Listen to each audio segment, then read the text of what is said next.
Hi, this is Jason Fierstein with Phoenix Men's Counseling, and I want to talk with you today about self-acceptance and the way that we talk to ourselves and treat ourselves.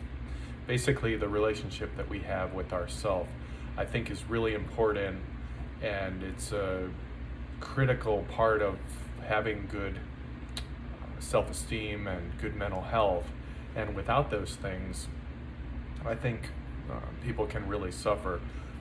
So I think understanding that we do have an inner voice, and a lot of the times, especially in our culture, that inner voice is negative or critical or constantly judging ourselves.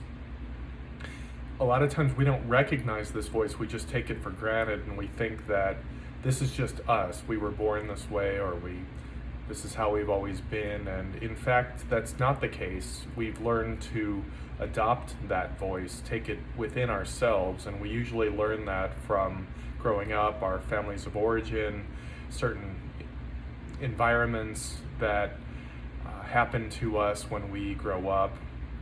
A lot of times when there's problems in the primary family. So we learn to take in those messages or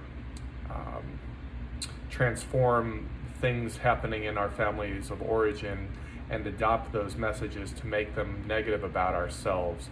So what happens is when we have negative self-talk or a negative self-critic, a strong negative self-critic, that usually is the basis for things like depression and anxiety, low self-worth, lack of self-acceptance, problematic relationships. We can pick relationship partners that then end up validating our low self-esteem or our worthlessness, because we don't think that we're able to get another or a better, healthier type of relationship. We think that, well, this is the relationship that I deserve, or this is the partner that I deserve, even if the partner is problematic, or that there are unhealthy relationship patterns in your relationship, your primary relationship. So the consequences for low self-worth and low self-esteem are really varied, and they can ripple out in life. Again, especially taking shape in our intimate relationships, romantic relationships. A lot of people ask me about affirmations and positive self-talk and learning how to love yourself by talking differently to yourself. I think that those things are really helpful, but I also don't think that they really do justice to the depth and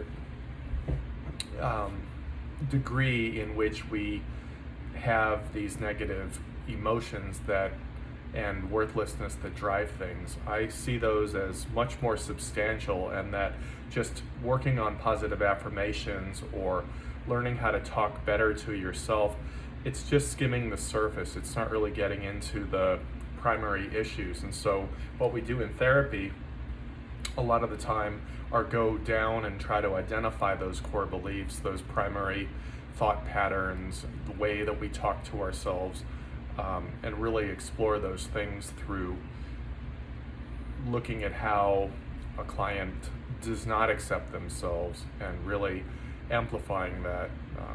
I'm an experiential therapist, so what that means is I work in a different way than trying to just identify negative thought patterns and rearranging them, or trying to reframe certain thought patterns like therapists who work in a CBT or a cognitive behavioral therapy model. So I focus a lot on emotions and negative emotions and helping to bring light to them so that you can work through those and release them for good. And those are usually the things that end up driving those the mental health issues, the problematic relationships, things like that. So, and this can manifest in a lot of different ways, this negative self-talk about who you are. You can beat up on yourself for decisions that you have not made in your career or in your life. disappointments, regret. It can work in terms of sexuality too. If people are coming in who are gay, who are not accepting of themselves and their sexuality, it can be a rejection of self. So the implications again are varied and far-reaching. So learning how to love yourself, I think, is a process of identifying those blocks or barriers, or the negative self-talk and the negative emotions that we have stored as a result of learning that early in our lives, and looking at how it has propagated through our lives and creating the type of lives we have. So even if they feel old or untouchable, or it's a exercise in futility, it's really not. I can say that those things can be identified and worked through in a systematic way.